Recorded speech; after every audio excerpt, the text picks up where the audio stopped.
Matapos ang ilang linggo, ano na kaya ang estado ng salvage operations sa bahura ng Tubataha? Yan ang iulat sa atin ng aming senior correspondent live by phone patch mula sa Philippine Coast Guard na si Manong Noel Perfecto. Magandang hapon sa iyo, Manong. Magandang hapon, Kirby. Nasa tabi natin mismo si Commander Arman Balilo para alamin natin yung status ang gagawin hinggil dito sa salvaging operations ng itong USS Guardian. Good afternoon, Commander. Kamusta na po yung salvaging operations natin? Hinihintay natin yung pagdating bukas ng MT Jascon, no? Darating ito ng alas 11 ng gabi at pagkatapos ng kinaumagahan, magkakaroon siya ng CIQ proceedings. And after CIQ proceedings, they'll meet with the representative from Task Force Tubataha led by Commandant Enrico Efren Evangelista ng Coast Guard District, Palawan. At kung wala na magiging provisioning na gagawin, they will proceed to Tubataha and they start the salvage operations already. Okay. Pero yung pagbubuhat po nito, magkakaroon yata ng mga yung bahagi o parte-parte ng pagtatanggal ng nasabi USS Guardian, Commander, sir? Yes, Noel, sa base doon sa salvage plan na pinadala sa amin, magkakaroon ng mga halos 12 bahaging paghiwa-hiwalay, no?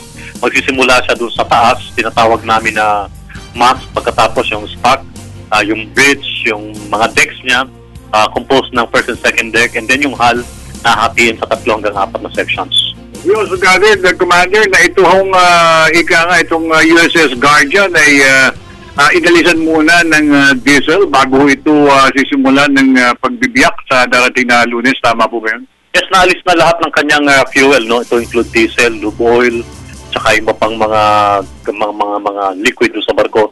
And even yung mga pintura, tinanggal na rin yan, ammunition, mga bala ng mga baril, no? And then last na tinatanggal nila ngayon yung mga debris, tsaka yung mga refrigerator, yung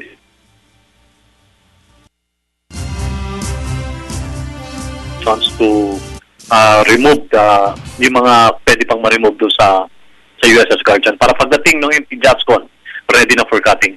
So ulitin ko lang, Commander, yung MT Jascon ay darating sa Sabado ng gabi, bandang alas 11, tama po ba yan? Medyo nagkaroon lang ng pagka-delay sa travel, pero supposedly mga hapon dapat medyo yung headwind nila medyo malakas, so bumagal yung takbo nila. So 11 o'clock bukas ng gabi sila inaasahang dumating dito sa Pilipinas. Okay, Kirby, finally, tatanungin natin kay Commander kung ilan ba mga sasakyang pandagat na kasalukuyan nandoon kasama na rin ng US Naval Fleet, sir. May 7 barko po ang nagtutulong-tulong sa salvage operations na including US Navy at yung salvage operators. Tapos nandun din po yung 2 barko ng Pilipinas, isa po sa Navy at sa Philippine Coast Guard. Mga 10 po yung barko doon. Okay, maraming salamat, Commander Arman Balilo, spokesperson ng Philippine Coast Guard, tungkol naman dito sa gagawing dismantling o salvaging operations ng USS Guardian sa darating na Lunes. So yun muna ulat natin mula pa rin sa Philippine Coast Guard Headquarters.